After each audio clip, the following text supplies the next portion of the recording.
Ketua Persatuan Masyarakat Kabupaten Permaskap Kepulauan Meranti, Nazarudin, Senin 24 Juli 2023 mengungkapkan ada sekitar 6.300 jiwa warga Meranti yang bekerja sebagai buruh migran di Malaysia.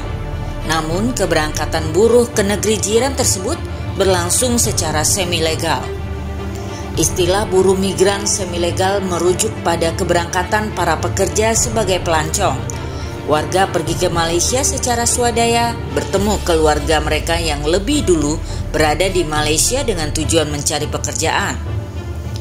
Pilihan menjadi buruh migran semi-ilegal dengan beragam konsekuensi menurut Nazarudin akibat paksaan kondisi ekonomi daerah. Geliat ekonomi Kepulauan Meranti cenderung tidak bisa menyediakan lapangan kerja untuk menyerap angkatan kerja yang melimpah.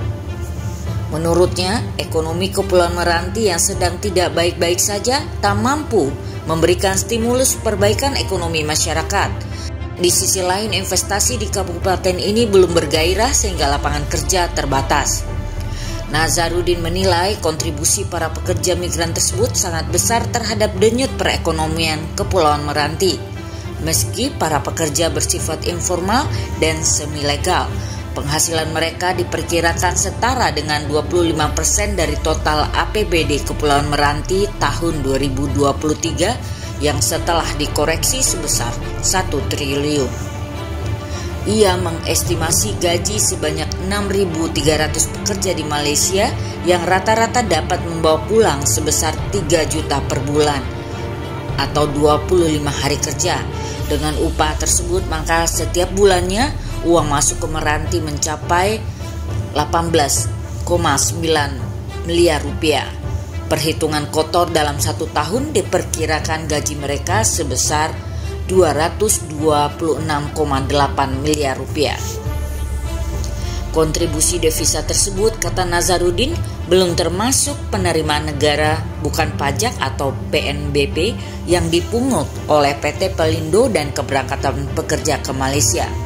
Misalnya, para pekerja dikenakan biaya boarding pass sebesar 50.000 per orang dengan kapasitas 115 orang per kapal. Berarti dalam sehari Pelindo mendapatkan 5.755 juta rupiah. Jika dikalikan setahun maka jumlahnya mencapai 2 miliar. Penerimaan tersebut masih yang bersifat langsung, belum dihitung penerimaan tidak langsung yang diperoleh pekerja ABK, revenue pemilik kapal, uang sandar, BBM dan biaya lainnya. Meski demikian, Nazarudin menyebut keberangkatan para pekerja migran semi-legal tersebut perlu disikapi secara lebih bijak. Sejumlah isu dan agenda mesti direspon dengan pendekatan solusi. Menurutnya, para pekerja tersebut memiliki resiko minimnya perlindungan hukum.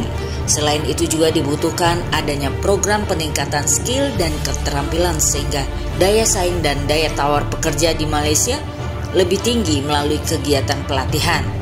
Di samping itu, kata Nazarudin, dibutuhkan skema bantuan dan pemerintah daerah untuk mengembangkan potensi pengetahuan dan pengalaman di negeri jiran agar dikembangkan di Kepulauan Meranti. Baru-baru ini, ratusan warga Kepulauan Meranti menyemut di Pelabuhan Tanjung Harapan Selat Panjang. Kerumunan massa akibat antrean panjang calon penumpang untuk mendapatkan tiket kapal tujuan Selat Panjang, Batu Pahat, Malaysia. Adapun ratusan calon penumpang tujuan ke Malaysia itu merupakan warga yang ingin mengadu nasib dan bekerja menggunakan paspor pelancong. Fenomena ini sudah terjadi sejak bulan tahun silam di Kepulauan Meranti. Pelaksanaan tugas Bupati Kepulauan Meranti Asmar telah menyampaikan permohonan maaf atas keterbatasan Pemda menyediakan lapangan pekerjaan bagi masyarakat setempat. Untuk diketahui, jarak ibu kota Kepulauan Meranti Selat Panjang dengan Batu Pahat, Malaysia hanya 94,9 km. Sementara itu, jarak dengan Johor Bahru, Malaysia berkisar 127,08 km. Hampir sama dengan jarak ke Singapura.